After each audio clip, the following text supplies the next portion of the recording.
당뇨는 간단한 음식들만 잘 챙겨 먹어도 혈당이 천천히 부드럽게 잘 올라간다는 거죠. 혈당 숫자만 잘 관리하면 된다 이렇게 생각을 하시는데 당뇨는 숫자의 병이 아니라 쌓이는 병이에요. 훨씬 복잡하고 많은 문제 요소들을 가지고 있어요. 그래서 당뇨에 대해서 많은 분들이 가지고 있는 가장 큰 오해가 뭐냐?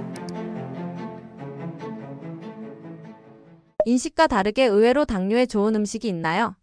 사람들이 당뇨 관리할 때 정말 많이 놓치는 부분이 있어요. 다들 혈당 올리는 음식만 조심하면 된다 이렇게 생각을 하시는데 저는 오히려 그 반대라고 말씀드리고 싶어요. 혈당을 방어해주는 음식, 그러니까 먹었을 때 췌장이 편해지고 몸에 염증이 낮아지는 음식들이 분명히 있다라는 거예요. 그런데 이게 너무 흔하고 너무 평범해서 심지어 반찬 정도로만 취급을 받다 보니까 대부분 이게 얼마나 당뇨에 좋고 혈당에 좋고 혈관에 좋은지 그 가치를 모르고 그냥 지나치는 경우가 많다는 거죠. 그래서 이번에는 당뇨 23년 차인 저희 어머니께서 직접 저에게 추천을 해주신 음식들 4가지만 소개를 해드릴게요. 첫 번째는 무청과 연근입니다. 무청은 무청 시래기라고도 하죠. 무보다 영양이 5배 이상 많은데 혈당을 천천히 쓰게 만드는 식이섬유가 진짜 풍부합니다. 그래서 저희 어머님 같은 경우는 무청을 제철일 때 많이 사다 놓으셨다가 이거를 냉동실에 얼려두세요. 그리고 밥을 할 때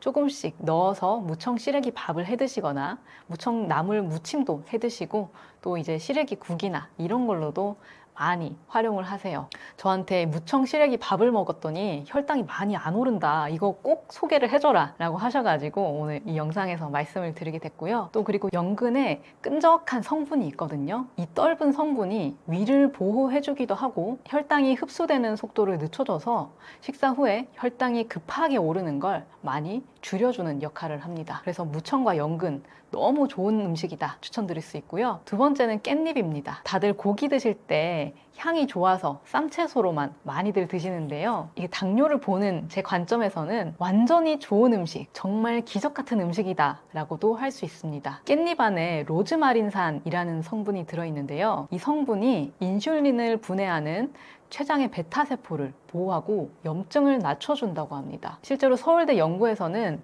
깻잎 추출물을 8주 동안 먹었더니 인슐린이 잘 안 듣는 상태가 18.4%나 좋아졌다는 결과가 있어요. 그러니까 깻잎이 그냥 쌈채소, 단순한 향이 좋아서 먹는 채소가 아니라 췌장을 보조해 줄 수 있는 수준으로 좋은 채소인 거죠. 그리고 세 번째는 미역과 식초 조합인데요. 많이들 미역 초무침 해 드시잖아요. 이 미역이 물을 만나면 20배 이상 부풀어서 배부른 느낌을 주고요.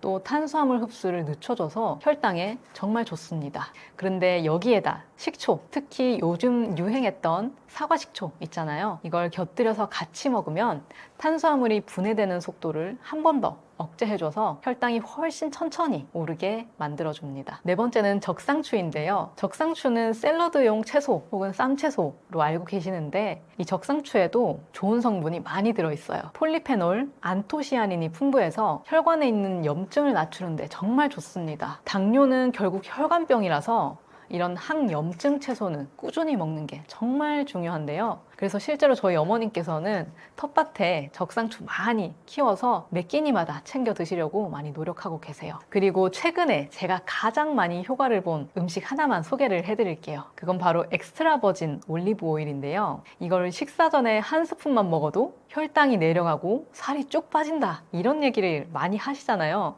그래서 제가 궁금해서 2달 동안 실제로 먹어봤어요. 먹어봤더니 식후 혈당이 진짜 덜 오르더라고요. 이게 왜 그런 효과를 가지고 있냐 궁금해서 찾아봤더니 식사 전에 이 올리브 오일을 한 스푼 먹으면 이 기름이 위에서 음식이 내려가는 속도를 낮춰줘서 탄수화물을 천천히 흡수되게 만들어준다고 합니다. 그래서 실제로 많은 분들도 저처럼 실험을 해봤는데 식사 전에 올리브 오일을 먹고 식후 혈당을 쟀더니 평소보다 혈당이 20에서 30% 더 낮아졌다, 덜 오르더라 이렇게 실제로 얘기를 해주시는 분들이 많았습니다. 그러니까 우리가 일상 속에서 이런 간단한 음식들만 잘 챙겨 먹어도 혈당이 천천히 부드럽게 잘 올라간다는 거죠. 반대로 좋은 줄 알았는데 안 좋은 영향을 주는 음식이 있나요?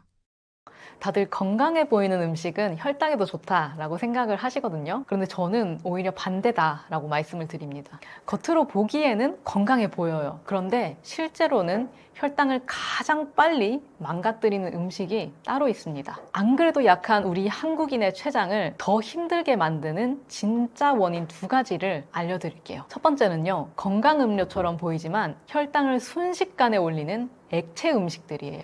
이 액체 음식이 왜 안 좋냐 하면은 씻는 과정이 없이 바로 몸에 들어가잖아요. 그리고 바로 흡수가 되기 때문에 딱딱한 음식보다 혈당을 훨씬 더 빠르게 올려요. 이게 먹는 저희는 달달하니까 좋지만요, 췌장 입장에서는 갑자기 폭풍이 쏟아지는 거랑 같아요. 대표적인 게 선식인데요. 우리 어르신들 중에 아침에 밥을 먹기가 조금 힘드신 분들은 이제 선식을 건강식이다라고 생각을 하고 드시는 경우가 많은데요. 그런데 곡물을 갈아버리는 순간 섬유질이 완전히 사라지면서 흡수 속도가 굉장히 빨라집니다. 건강하다고 생각하고 믿었는데 이게 건강식이 아니라 액체로 만든 탄수화물 폭탄 덩어리인 거죠. 그러면 시판 과일 주스는 또 어떨까요? 이거는 사실 말할 것도 없습니다. 그럼 직접 갈아 마시는 주스는요? 이것도 안전하지 않아요. 케일 주스, ABC 주스, 샐러리 주스, 요즘 많이 좋다고들 유튜브에 많이 나오는데요. 사실 재료가 좋은 건 맞지만 우리 당뇨 환자분들은, 혈당을 관리하셔야 되는 분들은 이거 조심하셔야 됩니다. 왜냐하면 아무리 좋은 재료가 있어도요, 이거를 갈아버리는 순간 당이 순식간에 흡수가 되면서 혈당이 치솟기 때문이에요.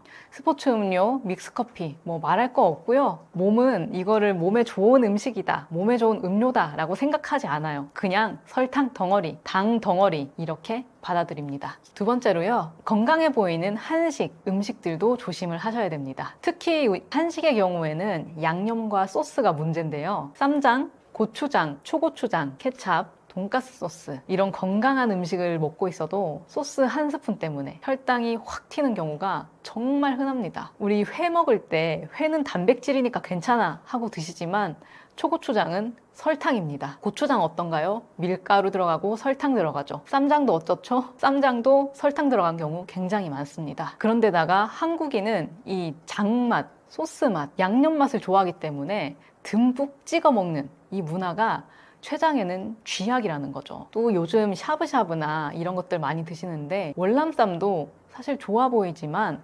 라이스페이퍼는 탄수화물이거든요. 그래서 월남쌈이 왜 안 좋다고 그러냐 하시는 분들 많은데요. 이 정체를 알게 되면 월남쌈도 조심해서 먹어야 되는구나 라고 생각을 하실 수밖에 없습니다. 탄수화물을 먹는 건데 거기다가 정제된 탄수화물이기 때문에 설탕이 많이 들었다, 당이 많다 라고 생각을 하셔야 된다는 거죠. 또 이건 김밥도 많이들 야채가 들었으니까 좋지 않냐 라고 생각을 하시는데, 사실 김밥 쌀 때 쌀이 70% 이상이잖아요. 그리고 김밥은 후다닥 빨리 먹을 수 있기 때문에 혈당이 더 급하게 오를 수도 있습니다. 이제 겨울에 여행 가시는 분들 많은데 물회 드시는 분들 많을 거예요. 회는 좋아요. 그런데 이거는 육수랑 초고추장이 문제예요. 육수 자체에 당분이 많고 여기에 면까지 넣으면 탄수화물 폭탄입니다. 그러니까요, 이거 건강한 음식이지 라고 생각은 하지만 그게 혈당에도 건강한가? 그건 아니라는 거죠. 그래서 오히려 건강해 보이는 음식이 혈당을 더 위험하게 만든다 라고 생각을 하시고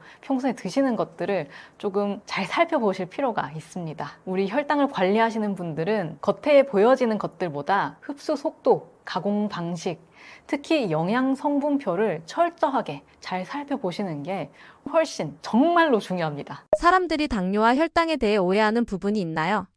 많은 분들이 당화 혈색소만 정상이면 나는 안전하다, 나 당화 혈색소 잘 나왔으니까 나 혈당 관리 잘하고 있어, 이렇게 생각을 하시는데요. 사실 이게 정말 위험한 착각입니다. 당뇨는 숫자의 병이 아니라 오해가 쌓이는 병이에요. 잘못 알고 있는 것들이 병을 오래도록 질질질 끌게 하고 치료 시기를 길게 만들거든요. 정말 다양한 오해들이 많은데요. 오늘은 3가지만 말씀을 드릴게요. 우선 가장 먼저 바로잡아야 할 오해가 있습니다.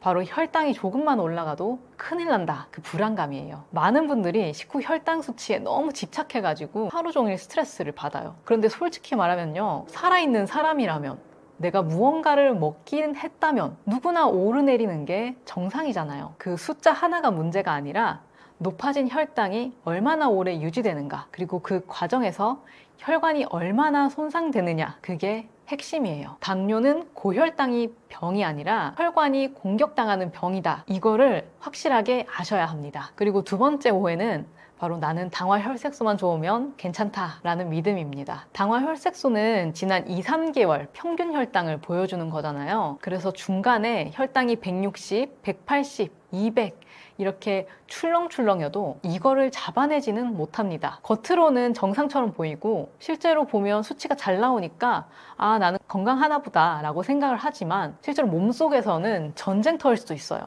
혈당이 폭발하고 인슐린 많이 나오고 췌장이 계속 과로를 하고 있을 수도 있는 거죠. 그래서 당화혈색소만 좋다고 해서 혈당 스파이크가 없다라는 의미는 절대 아닙니다. 세 번째로 정말 흔한 착각이 있는데요. 나는 마른 체질이니까 당뇨란 상관없다, 이겁니다. 많은 분들이 정말 이렇게 믿고 계세요. 정말 놀라운 게요. 한국인 당뇨의 절반은 마른 당뇨라는 거예요.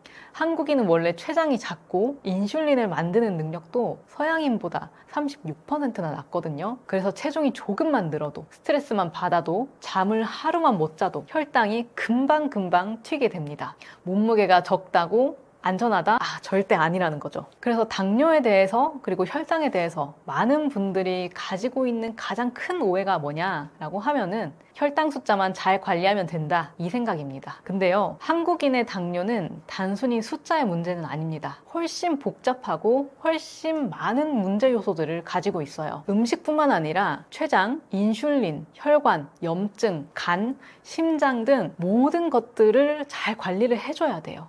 그러니까 훨씬 복합적이고 종합적인 문제라고 봐야 한다는 거죠. 그래서 이 모든 부분들을 하나씩 바로잡을 생각을 하지 않고 아, 혈당 높다, 혈당 낮다, 이건 혈당에 좋대, 이런 것만 쫓아다니다 보면요, 정말 중요한 건 놓치고 결국에는 그냥 매번 걱정만 하게 되는 일상을 보내게 될 수도 있습니다. 그래서 저는 항상 이렇게 말씀을 드려요. 당뇨는 절반이 오해에서 시작되고 오해를 바로잡는 것만으로도 절반 이상 좋아질 수 있다라고요. 과당이 다이어트에 더 해로운 이유는 무엇인가요?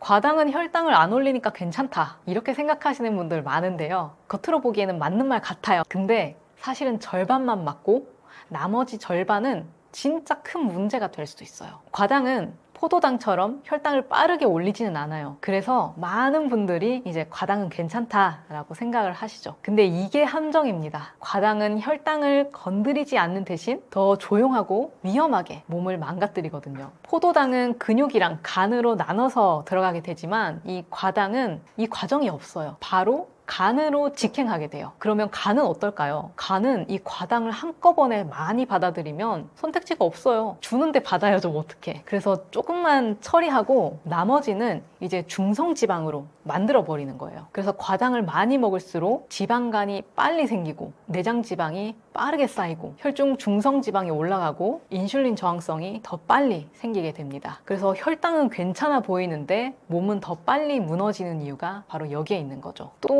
한 가지 중요한 점이 있는데요. 과당은 포만감을 만들지 않아요. 과당은 배부르다라는 느낌을 주지 않는다는 거예요. 이제 포도당 같이 빵, 떡, 면 이런 탄수화물을 먹으면 인슐린, 렙틴이 올라가면서 아, 배부르다, 뭐가 들어왔네, 이런 신호를 뇌가 받게 되거든요. 그러면 이제 배가 부르니까 그만 먹어야지, 이런 생각을 하게 되는데 과당은 칼로리는 많은데, 들어온 양은 많은데, 그런데도 이 신호가 안 가요. 그러니까 배가 부르다 이런 것들을 느끼지 못하니까 더 먹게 되고, 아, 더 먹어도 되겠지, 아직 많이 안 먹었으니까 더 먹어도 되겠지 하면서 과식하게 되고, 그러다 보니까 지방이 축적이 되고 그게 당뇨 전 단계의 출발점이 되는 거죠. 특히 아직도 많은 분들이 말린 과일도 과일이니까 괜찮다, 이렇게 생각하고 드시는데요. 겉으로 보기에는 과일이니까 괜찮아 보여요. 그런데 이 말린 과일은 당이 엄청나게 농축된 거라서 지방간을 정말 빠르게 만드는 음식 중에 하나입니다. 이거는 과당 중에서도 그냥 혈당 폭탄이다 생각하시면 돼요. 그래서 많은 분들이 이제 과일을 식사 후에 후식으로 드시곤 하는데요. 식사 후에는 사실 우리가 음식을 많이 먹었기 때문에 몸에서도 에너지가 충분하거든요. 그래서 그 후에는 드시지 않는 거를 저는 권유드립니다. 왜냐하면 식사 후에 과당이 들어오게 되면 간은 그대로 지방으로 바꿔놓는단 말이죠. 그래서 공복 혈당 괜찮고 식후 혈당 괜찮게 나오는데 지방간이 생겼어요. 혈중 콜레스테롤이 높아졌어요. 이렇게 말하는 이유가 바로 이 이유일 수도 있는 거예요. 이런 분들은 특히 이제 식사, 과일, 말린 과일 이런 것들을 꾸준히 드시면 지방간이 자꾸 쌓이게 될 수 있습니다. 정리하자면 단맛과 혈당에 대한 가장 큰 오해는 혈당만 안 올리면 괜찮지 라는 생각인 거예요. 그런데요, 이 대사 건강, 이 당뇨는 혈당 숫자 하나로 결정되지 않아요. 과당은 혈당을 올리지 않으면서도 혹은 올릴 수 있음에도 지방, 간, 인슐린, 장내 미생물까지 몸 대사를 전체적으로 무너뜨릴 수 있기 때문에 가장 조용하면서도 가장 위험한 요소라고 볼 수 있는 거죠. 그래서 저는 이렇게 말씀드리고 싶어요. 그러면 과일을 못 먹는 거예요? 당뇨 환자는 먹지 말라는 거예요? 저는 혈당이 걱정되지만 과일 좋아하는데 먹지 말라는 거예요? 이렇게 생각하실 수도 있는데요. 정 드시고 싶으시다면 저는 식사 후가 아니라 운동 전이나 운동 후에 적정량을 드셔라 라고 말씀드리고 싶습니다. 그래서요, 단맛이 나는 과일 무조건 나쁘다 라고 보지 마시고요. 단맛이 지금 어디로 가고 있을까? 간으로 갈까? 아니면 근육으로 갈까? 이 부분을 한 번만 생각을 해보시면 좋겠습니다. 그러면 지금보다는 훨씬 더 건강한 선택을 쉽게 하실 수 있을 거예요. 일상생활 속에서 나도 모르게 당뇨 유발시키는 습관들은 무엇인가요?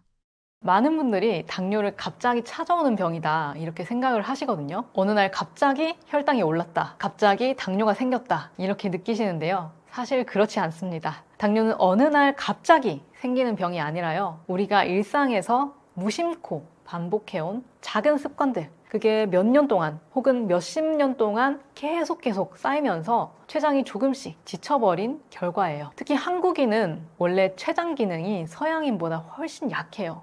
췌장 크기 자체도 작고 인슐린을 만드는 능력도 상대적으로 낮기 때문에 같은 생활 습관을 하더라도 영향을 더 빨리 받는다는 거죠. 그래서 한국인은 체중이 조금만 늘어나도, 스트레스를 조금만 받아도, 잠을 하루만 못 자도 혈당이 금방 흔들려요. 그러면 일상 속에서 나도 모르게 당뇨를 유발시키는 가장 큰 원인 뭘까 하면은 결국은 식습관으로 이어집니다. 문제는 무엇을 먹느냐 그것뿐만 아니라요, 어떻게 먹느냐 이것도 큰 영향을 준다는 거예요. 췌장은 원래 하루에 3번만 일해도 충분한데 조금씩 여러 번 드시는 분들 있잖아요. 사실 저도 위가 작아서 조금씩 여러 번 먹거든요. 근데 그런 경우에는 췌장이 하루에 7번 8번씩 일을 하게 된다는 거죠. 실제로 제가 간식을 자주 먹어서 연속 혈당 측정기를 차고 이 혈당이 어떻게 변하나 실험을 해봤어요. 그랬더니까 밥 먹을 때도 올라갔다가 내려왔다가 하는데 이 간식을 먹었을 때도 혈당이 올라갔다가 내려왔다가 정말 쉬지 않고 계속 오르락 내리락 하더라는 거예요. 이걸 보면서 혈당 관리 진짜 잘 해야겠다라는 생각이 들더라고요. 그러니까 간식을 자주 먹으면 하루 종일 나도 모르게 췌장을 괴롭히고 있는 거예요. 그러니까 췌장이 더 빨리 지칠 수밖에 없는 거겠죠. 게다가요, 제가 잠을 또 잘 못 자는 날이 있었어요. 그리고 일이 너무 많아서 스트레스를 엄청 받았던 적도 있었거든요. 그랬더니 그 다음날 공복 혈당도 그렇고 식후 혈당도 그렇고 완전 불안정하게 나오더라고요. 특히 11시 이후에 자거나 한 6시간 이상 잠을 못 자게 되면 이게 혈당이 훨씬 더 많이 튀더라고요. 왜냐하면 스트레스 호르몬인 콜티졸이 올라가면서 인슐린이 잘 안 듣게 되기 때문이에요. 그래서 많은 분들이 스트레스 받으면 혈당 떨어진다 이렇게 얘기하지만 스트레스 받으면 혈당 오르고요, 공복 혈당도 오르고요, 혈당 스파이크도 훨씬 쉽게 옵니다. 그래서 밥도 잘 챙겨 먹어야 하고 잠도 잘 자야 하고 운동도 열심히 해야 합니다. 당뇨 환자에게 비교적 괜찮은 과일은 무엇이 있나요? 당뇨 23년 차인 저희 어머님께서도 괜찮다라고 얘기하는 과일들 대표적으로 4가지만 알려드릴게요. 첫 번째는 베리류입니다. 딸기, 블루베리는 혈당 부하 지수가 정말 낮고요, 식이섬유도 풍부해서 혈당이 천천히 오릅니다. 특히 블루베리는 안토시아닌이라는 항산화 성분이 많아서 대사 건강에도 도움이 되는데요. 당뇨 23년 차인 저희 어머님께서도 맘 편히 드시는 과일 중에 하나예요. 이거는 평소보다 조금 많이 먹어도 혈당이 괜찮더라 이렇게까지 얘기하시는 정말 좋은 과일 중에 하나인 것 같습니다. 그리고 두 번째는 사과예요. 사과는 혈당 지수가 생각보다 높지는 않은데요, 특히 껍질에 있는 폴리페놀, 펙틴이라는 성분이 당이 흡수되는 속도를 늦춰주기 때문에 껍질째 드시는 게 정말 좋습니다. 그리고 요즘 땅콩버터랑 사과를 같이 드시는 분도 많은데요. 실제로 그렇게 드시면 혈당 방어에도 도움되니까 아침에 드시는 분들 같은 경우에는 땅콩버터랑 같이 드시면 더 좋을 것 같습니다. 그리고 세 번째는 그린 키위입니다. 그린 키위는 혈당 지수도 낮고 비타민 C와 마그네슘이 풍부해서 혈당을 안정적으로 유지하는데 도움이 됩니다. 마지막으로 조금 의외지만 바나나가 있어요. 바나나도 혈당이 천천히 올라가는 과일인데요. 다만 조심하셔야 될 거는 잘 익은 바나나, 반점이 생기기 시작한 바나나는 당도가 높기 때문에 혈당을 관리하시는 분들은 덜 익은 초록빛을 띠는 그런 초록 바나나가 훨씬 좋습니다. 저항성 성분이 많아서 배부른 느낌도 좋고 혈당도 안정적으로 나오거든요. 실제로 저희 어머님께서 추석 때 이제 운동을 할 거라고 운동 전에 갈색 반점이 생긴 바나나를 한 개 먹었는데 그때 일이 있어서 운동을 못 하셨어요. 그랬더니 혈당이 200 이상 막 치솟는 거예요. 그래서 그 이후에 그래서 바나나는 무조건 덜 익은 걸 먹어야겠다 이렇게 말씀 주셨던 기억이 납니다. 여기까지는 이제 어떤 과일을 먹을까의 기준을 말씀드렸고요. 그런데 이제 이 과일을 혈당 안 올리니까 좋으니까 마음껏 드시면 안 되겠죠. 또 적정한 양이나 어떻게 먹느냐에 따라서 혈당이 달라질 수도 있으니까 이제는 이 부분에 대해서 말씀을 드릴게요. 첫 번째는 과일은 무조건 통째로 드셔야 됩니다. 주스로 갈아버려서 액체로 드시게 되면요, 식이섬유가 다 파괴돼서 혈당이 순식간에 오릅니다. 두 번째는요, 양 조절이 정말 중요해요. 어떤 과일이든지요, 종이컵 한 컵 혹은 반컵 분량으로 양을 조금씩 천천히 늘려가시는 걸 권유드립니다. 그리고 세 번째는 과일만 단독으로 먹지 않는 게 핵심이에요. 특히 공복에 과일만 먹으면요, 혈당이 정말 빠르게 올라요. 그래서 단백질이나 지방을 먼저 조금 드시고 과일을 곁들여 드시거나 밥을 먹고 나서 디저트로 조금만 드시는 게 혈당은 훨씬 덜 올라요. 그리고 마지막으로 이제 사람마다 같은 과일이어도 혈당이 다 다르게 반응을 하거든요. 실제로 어떤 분은 방울토마토 혈당 하나도 안 오르는데 어떤 분은 방울토마토 먹었더니 혈당이 너무 많이 올라서 이제는 안 먹는다 이런 분들도 계셨어요. 그래서 내가 처음 먹는 과일이라면 15분, 30분, 45분 혈당을 정확하게 측정을 하시고 나한테 맞는 과일인지 아닌지 꼭 확인을 하신 후에 마음 편히 드셨으면 좋겠습니다. 그래서 결론을 말씀드리자면요, 당뇨 환자 과일 먹을 수 있습니다. 드실 수 있어요. 그런데 그 종류, 양, 방식을 정확히 지키시면서 드시는 걸 권유드립니다. 당뇨병은 풍요의 병이라고도 불립니다. 현대의 풍요가 오히려 건강을 위협하는 이유를 어떻게 보시나요? 와, 정말 지금은 모든 분들이 당뇨에 벌벌 떱니다. 정말 우리가 언제부터 이렇게 먹는 거에 신경을 썼으나 싶을 만큼, 그러니까 예전에는 통풍이 그 황제의 병이라 그래서 고기를 많이 먹으면 이 요산 수치가 올라가가지고 엄지발가락 막 아프고, 그래서 지금은 젊은 분들이 통풍도 있긴 한데 2030 세대들도 당뇨에 대한 관심이 엄청 늘었어요. 그러니까 저속노화 이 키워드가 오면서부터 더 심해진 것 같은데, 저 같은 사람도 있어야죠. 여러분 제발 당 수치 좀 신경 쓰지 마라. 언제 죽을지 모르는데 젊은 사람들도 이게 먹는 거 하나하나 갖고 스트레스 받고 지내는 거 보고, 아니면 70대, 80대 되신 할머니들조차도 저한테 원장님 저 이렇게 먹고 있는데 잘 먹고 있는 거 맞아요? 이렇게 물어보시면 제가 뭐라고 그러는 줄 아세요? 아이고 어머님이 저보다 몇십 년을 더 잘 사셔놓고 뭐 먹는 거를 그 연세에 그렇게 두려워하시냐. 그러니까 정말로 풍요의 병이다라는 말이 맞아요. 너무 많이 먹어서. 뭘 먹냐가 아니에요. 트럼프 보세요. 술, 담배 안 하죠. 그런데 술 대신에 뭘 먹습니까? 코카콜라 먹잖아요. 빨간 버튼 백악관 집무실에 놔두고 누르면은 그것도 뭐? 다이어트 코카콜라. 근데 더 세분화돼서 여러분 재밌는 사실이, 다이어트 코카콜라든 진짜 설탕을 좀 써라. 거기까지 관심을 가져요, 트럼프는. 왜? 옥수수 시럽으로 설탕을 대체하기 시작했거든요. 각 나라마다 다 틀립니다, 여러분. 이게 정말 다 달라요. 그래서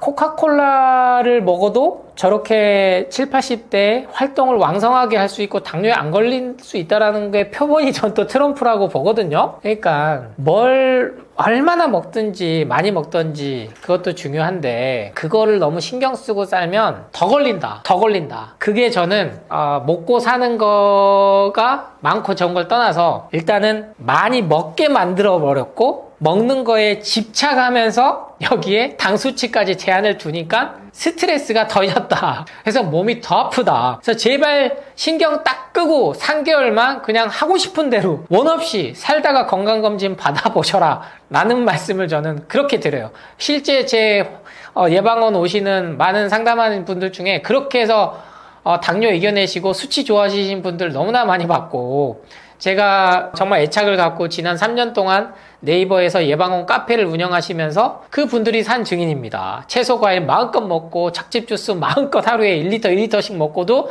당뇨 다 좋아지셨다고 하는 분들이 너무나 많기 때문에 걱정하지 마시고 일단 마음껏 좀 드셔라, 눈치 좀 보지 마라 라는 말씀을 역으로 드립니다. 최근 연구에서는 스트레스가 혈당 조절에 직접적인 영향을 미친다고 합니다. 실제 진료하실 때 마음의 회복을 얼마나 강조하시나요? 화병이라는 말이 지금은 이제 진단명으로 들어갔죠. 그리고 심리학이나 실질적으로 의학에서도 이게 정말 스트레스가 지대한 영향을 끼친다. 혈압뿐만 아니고 당 수치, 모든 호르몬의 균형, 과민성 대장증후군, 크론병 이런 진단들도 결국에는 스트레스에서 이게 있으신 분이 있고 없으신 분이 있어서 개개인마다 다 상황이 다르잖아요. 그러니까 이게 약물이 나올 수가 없는 거예요. 일관적으로 모든 사람한테 적용이 될 수가 없는 겁니다.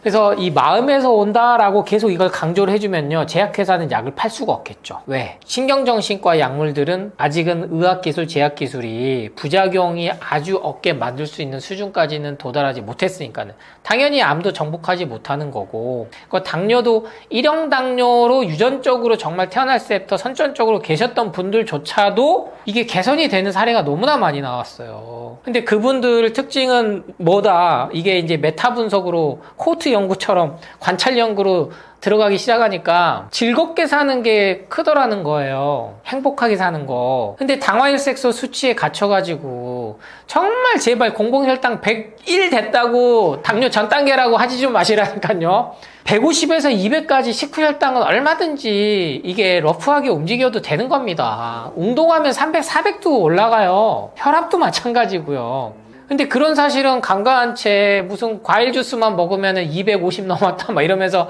혈당 스파이크 오니까 채소 과일에 대한 공격을 하기 위해서 저는 계속 강조한다라고 봐요. 왜? 가공식품이나 정제식품이나 건강기능식품, 약물은 먹어서 혈당을 올리지 않거든요. 근데 그건 죽은 몸이 되는 거죠. 제일 대표적인 췌장이 우리 몸에서 그 기능을 해주는데, 고기를 많이 먹으면 췌장 기능이 망가집니다. 당연한 거예요. 근데 어떠한 약물도 췌장을 다시 살리진 않아요. 그냥 수치만, 인슐린 저항성이라는 그 어려운 말들로 인해 가지고 수치만 안정권으로 떨어뜨려 준다 뿐이지, 근데 수십 년간 드셔가지고 더 이상 병원에서는 약물을 올려도 당이 안 떨어지시는 분들이 주로 저한테 오시거든요. 왜? 약이 없으니까. 방법이 없냐? 있어요, 여러분. 약물로 인해서 더 이상 췌장 기능이 망가지고 모든 몸에 그러한 조화가 깨진 상태에서 수치가 안 내려가고 약물을 더 세게 써도 안 돼서 인슐린 주사를 맞아도 안 되시는 분들이 과감하게 내가 이 젊은 시절부터 그 수치에 얽매여가지고 그렇게 시간을 보냈구나. 나 과감하게 약 끊어볼래. 이거는 이제 개인의 문제예요. 제가 약을 끊어라 말아 드리는 말씀이 아니고, 그리고 그렇게 벌벌 떨어서 못 먹겠던 채소 과일 마음껏 먹어볼래. 짧으면 3개월, 길면 3년 약 끊고도 잘 지내신 분들이 너무나 많아요. 근데 이런 분들은 학회 보고 잘 안 되죠. 병원을 안 가는데.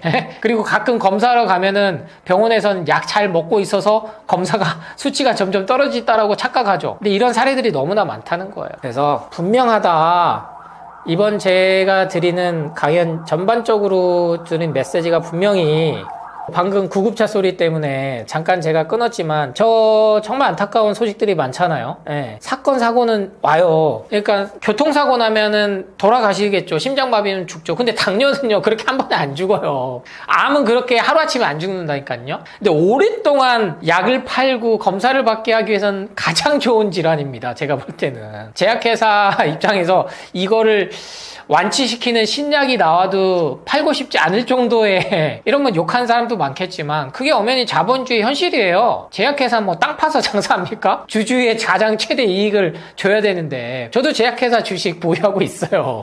돈은 돈이고 자본주의는 자본주의고 우리의 건강한 삶은 삶대로 살아야 된단 말이에요. 그래서 마음이 주는 영향력이 상당히 크다. 그래서 당뇨 레몬수부터 시작하라는 말씀을 제가 누누이 말씀 많이 드려요. 그래서 그래서 과일 먹는 게 부담스럽다 하신 분들은요, 하루 아침에 레몬수, 지금 레몬 착즙 열풍이 몇 년째 가시질 않습니다. 이 유튜브에서도 레몬 관련된 조회수가 가장 떡상을 치는 종목 중 하나고요. 레몬 착즙 관련 제품들도 앞으로 계속 나올 거예요. 역으로 이 레몬이 얼마나 공격 많이 받았는지 아세요? 제가 이 레몬에 대해서 강조하기 전까지 정말 레몬 공격 많이 받아서 몸을 산성화시킨다, 역류성 식도염 갖고 온다, 심지어 당에도 안 좋다라는 그런 근거 없는 낭설까지 퍼져서 레몬을 못 먹게 만들었다고요. 근데 지금 많이 먹잖아요. 그래서 과일 먹는 게 바로 두려우신 분들은 레몬수부터 하루 한 잔으로 시작을 해보시라는 말씀을, 왜 마음만 좋게 먹어라 이렇게 말씀드리면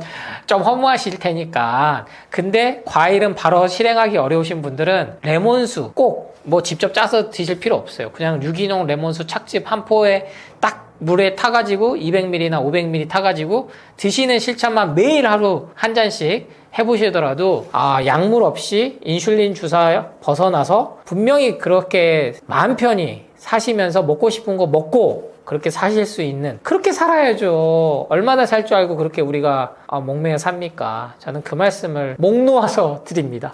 원장님께서 건강을 위해 꼭 지키고 있는 생활 습관은 어떤 게 있으신가요? 구독자분들에게도 추천 부탁드립니다. 저는 반성을 많이 하죠. 특히 우리 예방원 카페에 매일 글 수십 개씩 올라오는 분들에 비하면 실천을 완벽하게 하지 않아요. 그래서 제가 완전 건강 상담소라고 하는 책 제목도 완전이라는 말을 쓴 겁니다. 완벽이 아니고. 그러니까 내 기준에 내가 마음에 들면 완전한 거예요. 근데 가장 쉬운 거 제가 말씀드릴게요. 가장 쉬운 거. 저는 지금 뭐 홀몸이 아니죠.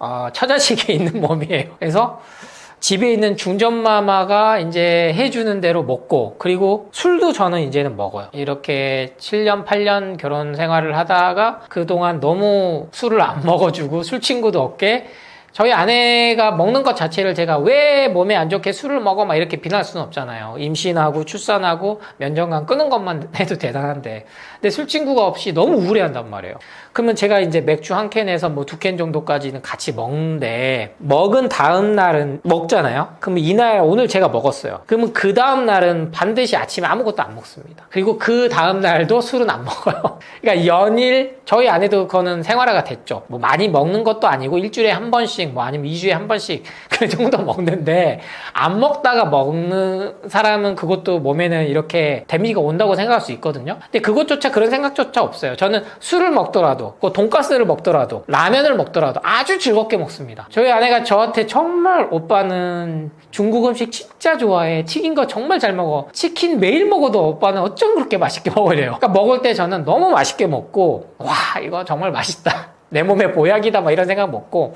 근데 먹으면 그 다음 날은 반드시 같은 튀긴 거라든지 육류라든지 술이라든지 반복해서 먹진 않아요. 그러니까 여러분, 이거는 하실 수 있어요. 신경만 써주시면. 그러니까 퐁당퐁당만 해도 몸 달라지는데, 매일 튀긴 거 먹고 밀가루 먹고 술 먹고 커피 마시고 영양제 먹고 몸에 좋다는 거 다 먹으면서 또 병원 가서 링겔 맞고 일주일 내내 하루도 안 쉬니까 몸이 아픈 거예요. 회복할 시간을 좀 주세요. 그래서 퐁당퐁당만 해보셔도 이건 좋아진다. 그리고 조금 더 하면은 간격을 넓히는 거죠. 이틀에 한 번 했으면 3일에 한 번, 4일에 한 번. 이렇게 해서 결국엔 7대3의 법칙을 만드시라는 건데, 뭐 다이어리 적고 식단 일지 뭐 이거 체크하기 힘드시니까 반드시 오늘 내가 제육덮밥, 갈비탕 먹었으면 내일은 김치찌개, 된장찌개, 비빔밥 이렇게 좀 하루 한 끼는 신경 써서 먹어주자. 저희 아내가 아침을 저를 막 먹여요. 빵도 먹이고 막 옥수수도 먹이고 고구마 먹여요. 막 살찌게 하려고. 살 너무 빠져서 보기 싫다고. 그래서 저랑 접점이 온 게 월수금은 안 먹는다. 그렇게 저랑 약속을 정한 거예요. 왜냐면 저도 이제 살이 적정선을 넘어서 보기는 좋습니다만 제가 이제 몸이 무거워지니까 원래 12시간, 16시간 그 간헐적 단식을 철저하게 하지만 전날에 술을 먹으면 막 아침 저녁 8시까지 먹고 막 시간 정해놓고 먹으면 술맛 떨어지잖아요. 그러면 저녁 10시나 11시 아니면 뭐 12시 때로는 그게 야식을 먹은 날은 그 다음날 아침은 원래 먹어야 되는 요일에도 안 먹는다라는 그 규칙을 암묵적으로 정한 거예요.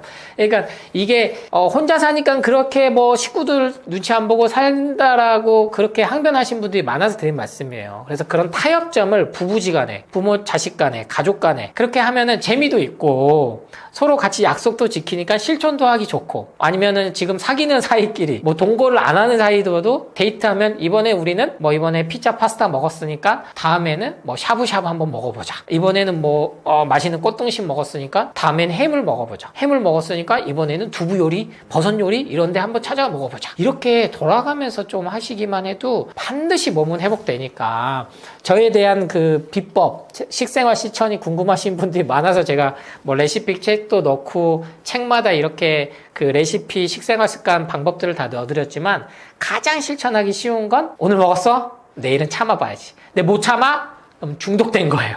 커피 매일 먹어야 돼? 중독된 겁니다. 그래서 저는 중독은 안 됐어요. 왜냐면 치킨을 먹고 싶죠, 매일. 근데 못 먹는다고 해서 제가 일부러 막 사 먹거나 돈가스를 먹어야 되거나 짜장면을 먹어야 되거나 막 돌아가면서 이 튀긴 음식을 먹어야 되거나 그 수준은 이제 벗어났어요. 예전엔 그랬기 때문에. 그렇지만 항상 먹고 싶죠. 하지만 그 마음을 알아차리는 훈련을 이런 식으로 최소한 100일에서 1000일 정도 하시면 반드시 먹고 싶은 거 다 먹으면서 즐겁게 행복하게 생활하실 수 있습니다. 아침 식사에 대해서는 어떻게 생각하시나요? 채소 과일 섭취를 강조하셨는데 그 중에서도 어떤 걸 먹는 게 좋은가요? 네, 지금은 정말 먹는 거를 뭘 골라서 먹을지가 또 스트레스예요. 근데 전 이렇게 반문하고 싶어요. 아프리카에 굶어 죽는 기아 난민들 아니면 전쟁 난민들한테 공복에 과일 먹으면 혈당 스파이크 올라온다 이런 말 할 수 있을까요? 아니면은 짜장면 빵 먹으면은 당뇨 오니까 먹으면 안 된다 이런 말 할 수 있을까요? 아니에요. 뭘 먹어도 삶이다. 그러니까 지금은 우리는 너무나 풍요롭고 잘 살고 잘 먹는 시대에 살기 때문에 그 마케팅 노름에 의해서 우리가 끌려다니는 거고 우리 시간과 정말 쓸데없는 데 에너지를 저는 쏟고 있다고 생각해요. 그래서 원래 인류가 먹어왔던 그런 것들을 먹고 잡식이라는 게 맞죠. 채소 과일 먹으면서 육식도 하고 별미들도 먹고 살아있는 뭐 곤충 애벌레도 지금은 배양해가지고 먹잖아요. 그럼 예전에는 원래 먹었겠죠. 먹을 게 없어서. 그래서 저는 여러분이 하루 시작을 조금은 너무 뭘 먹어야 될지 고민 안 하셨으면 좋겠어요. 그래서 안 먹을 수 있으신 분들은 안 먹어도 됩니다. 근데 이거 안 먹으면 무슨 포도당이 안 돼서 근육이 빠진 거 논리까지 가버리고 뇌 활동이 못해서 치매가 빨리 온다라는 그런 뇌피셜 주장에 흔들리고 있는 게 문제예요. 원래 인류는 아침 안 먹고 살아와서 수십만 년, 수백만 년 잘 살아왔다고요. 아침 안 드셔도 아무 문제 없어요. 그런데 뭐가 문제? 모닝커피가 문제예요. 모닝커피가. 안 먹어도 그분들 생활하시는데 뭔가 이게 뉴욕 스타일에서 시작했던 그 커피가 지금은 중독돼가지고 안 먹으면 두통이 오니까 드시는 분들이 많아요. 그래서 저는 이거 한 잔만 하루 시작만 꼭 뭘 마셔야 된다면 레몬수 제가 계속 강조드리는 당뇨를 갖고 계시든지 아니면 현재 암을 갖고 계시든지 아니면 건강을 예방하고 싶으신 분들은 레몬수 활용을 하셔라. 이거 정말 단순하잖아요. 제가 CCA 주스, 까 주스, 뭐 샐러리 넣은 뭐 깨 주스, 이런 케일 주스 이렇게 복잡하게 말씀드리지 않는 이유는 진실은 간단 명료해야 돼요. 그래서 딴 거 찾지 않고 레몬수로 하루 시작하시고 그 전에는 근데 물을 좀 드셔야겠죠. 레몬수 바로 공복에 먹었을 때 속이 쓰리다면 물량을 늘리시면 돼요. 나랑 안 맞는다 생각하지 마시고 기본 레몬 뭐 한 개 뭐 500ml를 먹었다면 내가 이게 속이 쓰려 1000ml까지 늘리세요. 이게 몸에 좋다 그래가지고 막 빨리 좋아지고 싶은 욕심 때문에 많이 먹어서 좀 불편한 증상들이 오는 거지 절대로 몸에 불편을 야기하지 않는다. 그래서 지금 다 유행을 하고 있는 거기 때문에 레몬수를 좀 강조드리고 싶고 아침에 제일 많이 지금 나오는 게 그릭 요거트예요.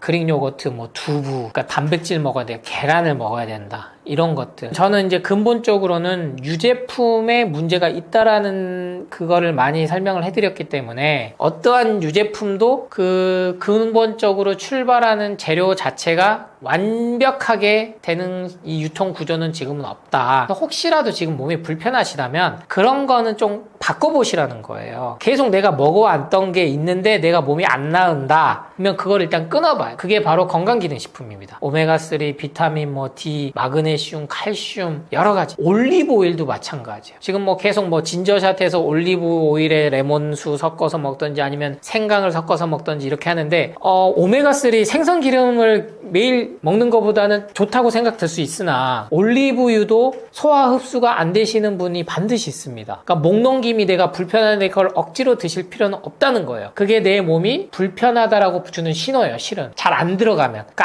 아무리 좋은 것도 내 몸에서 받아들이지 않으면 되는데 이거를 무슨 체질 따져가지고 나는 두부 먹으면 안 돼, 콩 먹으면 안 돼, 뭐 찬 음식 먹으면 안 돼, 사과 먹으면 안 돼, 그렇게 접근해서 찾으려고 하지 마시라는 거예요. 병원에서 하는 검사도 아직은 불확실합니다. 아토피 뭐 체질부터 해가지고 여러 가지 검사, 기능학 검사들을 많이 하는데 불확실하다. 그래서 내 몸의 주치는 내가 제일 잘하니까 제가 레몬수는 다 많이 임상을 해봤는데 그래도 제일 간단하면서 불편하지 않게 드실 수 있고 지금은 공격을 제일 안 해요. 사과, 당근, 뭐 양배추 공격하듯이 고구마 공격하듯이 안 하니까 하루 시작 그렇게 해보시고 아침에 그래도 난 뭘 먹어야 든든해 하시는 분들은 단백질에 사로잡히지 마라. 단백질을 특정 음식을 뭐 계란이 대표적인 거고 뭐 고기가 들을 수도 있지만 그 단백질 쉐이크 뭐 실크 단백질 뭐 이런 거 제발 드시지 말란 얘기예요. 하루 시작을 하실 때만큼은. 그래서 단백질이 가장 소화하기가 힘들다. 당뇨를 갖고 오는 원인 중 하나다. 왜? 소화 흡수가 잘 돼야 되는데 단백질을 소화 흡수하고 배출하는데 소화 기능, 췌장 기능이 마비되니까 당뇨가 오는 거거든요. 그래서 단백질에 집착하지 말고 모든 게 고루고루 조화돼서 들어있는 비타민, 무기질, 미네랄, 탄수화물, 지방, 단백질 모두 다 채소 과일에도 있습니다. 그 중에서 여러분한테 먹기 편한 거를 해라. 그리고 제 본업이 또 한약사지 않습니까? 쌍화차를 권해드려요. 쌍화차. 정말 만병통치약으로 불리운 게 쌍화탕입니다, 여러분. 수천 년 동안 이 처방이 내려져 왔고 여러분 편의점에 가도 쌍화탕 팔고 감기는 쌍화탕 이렇게 되지만 원래 감기약이 아니에요. 이게 엄청나게 뛰어난 약입니다. 음양의 조화를 맞추고 청궁, 당기, 작약, 숙지향 뭐 여러분이 잘 아는 이 건강기능식품에 많이 들어가고 갱년기장에 좋다는 모든 그 약재들이 들어간 게 쌍화탕인데 쌍화차로 일반적으로 해서 많이 나오니까 환절기에는 반드시 특히나 몸이 좀 차신 분들 채소과일식 당뇨를 위해서 열심히 하시는데 몸이 아직 차다고 느끼신 분들 쌍화차 꼭 활용을 해보세요. 근데 이 쌍화차도 마찬가지겠죠. 첨가물이 안 들어간 거, 화학적인 게 안 들어간 뭐 중국산이네 어찌네 국내산이네 이런 거 따지지 마세요. 지금 국내산 그렇게 나오는 약재 물론 이건 식용입니다만은 그런 거는 이제 좀 믿으시고 해썹 인증된 곳들에서 정도 드시면 되는 거거든요. 그래서 쌍화차를 무첨가 화학물질 안 들어간 거 보존료 안 들어간 걸로 해서 쌍화차만 잘 활용하셔도 이거 간수치 높인다고 공격할 수는 없어요. 쌍화탕이 아니니까. 그래서 쌍화차만 하루에 아침 저녁으로 드셔도 분명히 자연에서 온 걸 바탕으로 해서 준 거는 그 몸에서의 오는 효과는 이루 말할 수 없습니다. 그게 차가 주는 이거는 효능은 입증이 된 거거든요. 차에 대한 얘기는 또 다음에 제가 또 출연하면 또 그 노예 제도와 이런 것들에 대해 알면은 또 눈물을 머금을 수밖에 없는 게 있지만 그만큼 우리 인류 문화에 차는 깊숙이 들어와 있고 전통 한방을 떠나서 동양과 그리고 지금은 서양에서도 쌍화차를 허브차로 해서 정말 많이 활용을 하니까 이 겨울 특히 환절기 때 쌍화차 꼭 이용해 보시라는 말씀을 드립니다. 안녕하세요. 인천 송도에서 예방원 한약국을 운영하고 있는 조승우 한약사입니다. 저는 벌써 8번째 책으로 이렇게 인사를 드려요. 그러다 보니까 작가라고 소개해도 될 것 같습니다. 저는 원래 제가 아팠던 경험이 있었기 때문에 그래서 공부를 본격적으로 몸에 대해서 관심 갖고 했고 약대를 진학한 이후에 이렇게 임상에서 경험들을 통해서 강연도 하기 시작했는데 제 혼자서 할 수 있는 건 한계가 있다 보니까 책을 써서 알려드려야겠다. 왜?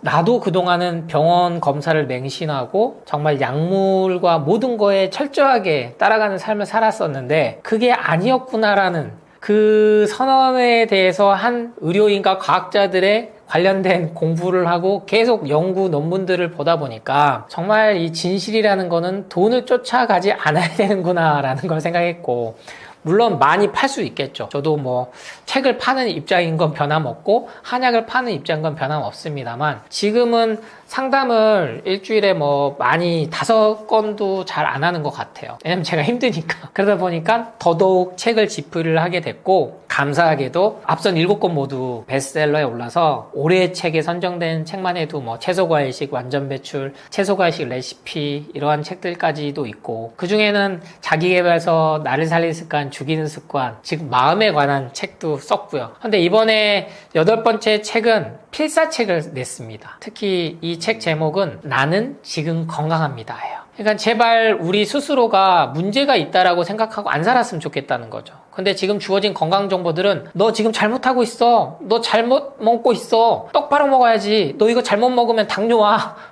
암 걸려. 저도 한때는 그런 영상들 강연을 많이 찍었습니다. 왜? 어그로를 끌어야 조회수도 잘 나오고, 그 실질적인 그런 게 또 정보 전달이 될 수도 있기 때문이죠. 그런데 지금은 필사라는 그런 행위 자체, 그리고 하루에 단 5분, 10분 동안, 그리고 이 책에는 건강서적 중에는 처음으로 시도했을 수도 있어요. 서양 유명한 그림들, 뭐 모네나 반 고흐나 여러 작품들, 유명한 명화들을 실어가지고 제 책들 중에 정말 핵심적인 건강 정보도 있죠. 당연히 건강 정보와 마음을 좀 안정시키고 평온해주는 글귀들로 100일 동안 할 수 있게 문장을 꾸렸어요. 그리고 거기에 곳곳에 명화들을 삽입시켜서 그림을 보면서 삶이 뭘까, 살아가는 게 뭘까, 그렇게 한 번쯤 생각해보고 삶에 대해서, 죽음에 대해서 생각해보고, 저도 이제 반백년을 향해서 어떻게 짧다면 짧고 길다면 긴 삶을 살았지만 결국에는 삶은 오래 사는 게 중요한 게 아닌 것 같아요. 어떻게 사느냐, 지금 이 순간 행복하느냐. 그래서 저는 여러분한테 나는 지금 건강합니다 라는 그거를 꼭 전달해드리고 싶었고, 저를 직접 보지 못하시는 분들, 예방원을 못 오시는 분들을 위해서 이렇게 책을 쓰고 강연을 하고 있습니다. 그래서 나는 지금 건강합니다가 막 뭐 또 10만 부가 팔리고 막 초대박 베스트셀러가 났으면 좋겠다는 이런 욕심이나 수치에 끌려가서 이제 책을 내지는 않고요. 내가 언제 죽을지 모르니까 저도 언제 어떻게, 사고는 그건 당연한 거거든요. 그래서 사전 연명 의료 의향서 이런 것도 좀 작성을 하시면 좋겠다라는 내용도 책에도 많이 넣고, 임종 체험도 하셨으면 좋겠다. 그러한 것들 때문에 저는 제 기준으로는 10권의 책은 내가 그래도 계획한 시간 동안에는 좀 써서 여러분에게 이렇게 전달을 드리면 좋겠다. 제 얘기가 막 정답이라고 저는 항변하지 않습니다만, 최소한 제 짧은 이 공부와 학습을 통해서 보다 보니 진실은 단순하구나. 진실은 뭔가를 파는데 쫓아다니지 않으면 되는구나. 물론 책은 또 별도입니다만 뭔가 계속 먹으라고 하는 것만 벗어나도 우리 몸은 건강해질 수 있구나가 진리라는 거죠. 수치에서 벗어나기 위해선 검사도 너무 불필요하게 하실 필요 없다. 2년에 한 번씩만 나라에서 해주는 것만, 정기검진, 건강검진 기본만 하고, 수치가 안 좋으면 쉬어줘라, 먹는 것 좀 줄여라, 충분히 잘 자라, 너 지금 어떻게 생활하고 있니? 라고 한번 돌아보게 하는 계기로 검사를 좀 활용을 하시고, 이번 나온 책도 그렇게 여러분의 일상생활에서 좀 스스로를 돌아보고 앞으로 내일 주어진 하루를, 오늘을 감사하면서 또 눈뜬 하루를 감사하면서 100일을 한번 꼭 보내보셨으면 하는 마음에 했으니까요. 잘 한번 활용해 보시고, 일단은 저도 아이러니하게 책 읽는 거 싫어합니다. 정말 필요하니까 책을 써야 되니까 공부해야 되니까 억지로 하는 거예요. 왜? 여러분한테 쉽게 전달해줘야지 하고. 그래서 이 책은 정말 쉽게 읽기가 쉬워요. 책 읽기 어려우신 분들 이 책 이용하시면 핵심 정보들, 건강 정보들 다 얻으실 수 있고, 뭐 정말 일거양득, 일석이조 그런 것들이 맞는 책이니까 제 나온 책들 중에는 아마 필사책은 이제 처음이자 마지막이 될 것 같아서 더욱더 애착이 있고, 여러분이 많이 앞으로도 나눔과 전파를 해주셔야 절판이 안 됩니다. 왜냐면 명화를 넣어가지고 저작권료가 많이 들어요. 그래서 출판사 입장에서는 그렇게 돈 되는 책은 아니거든요. 근데 많이 이게 퍼져나가면 그래도 계속 절판은 안 하고 이어져 나가겠죠. 그래서 이런 것도 실은 걱정이에요. 쓸데없는 걱정이긴 한데 저는 딱 이 정도 수준입니다. 이 책을 내고 나는 최선을 다했어. 그러면 아쉬움은 없어. 후회는 없어. 여러분한테 그래서 소개를 한 번쯤은 이렇게 드려본 걸로 나는 현재에서는 내 입장에서는 다 했어. 그러니까 만족 기준을 많이 저는 낮췄어요. 처음 채소과일식 책만 나왔을 때만 해도 목포에서 서울을 일주일에 2-3번씩 오가면서 정말 강연 많이 다녔거든요. 그래서 유튜브 조회수가 제가 통합이 1000억 뷰가 넘어요. 네, 기본 100만, 300만은 나와야 저는 조회수가 잘 나왔다라고 착각하고 산 시절도 있었고, 하지만 이제는 정말 마음이 편해요. 편해요. 그래서 이렇게 마음껏 이렇게 제 얘기를 할 수 있는 채널들만 주로 좀 나가는 경향도 있고, 예방원에서 이렇게 인사드리고 하는 것도 있기 때문에 저를 관심 갖고 이렇게 봐주신, 강연을 보시는 분들, 책을 보시는 분들도 조금은 마음의 여유를 가지시고, 내가 현재 암을 진단받았든 수술을 했든 재발을 했든 두려워하지 마시고, 나는 지금 건강합니다, 매일 이렇게 되뇌어 주시면서 하루 시작과 끝을 하셨으면 좋겠습니다. 저도 힘내서 오늘 약속드린 것처럼 10번째 책이 나오면 또 여기 채널에 나와서 인사드리도록 하겠습니다. 최고의 치유는 예방입니다. 건강합니다.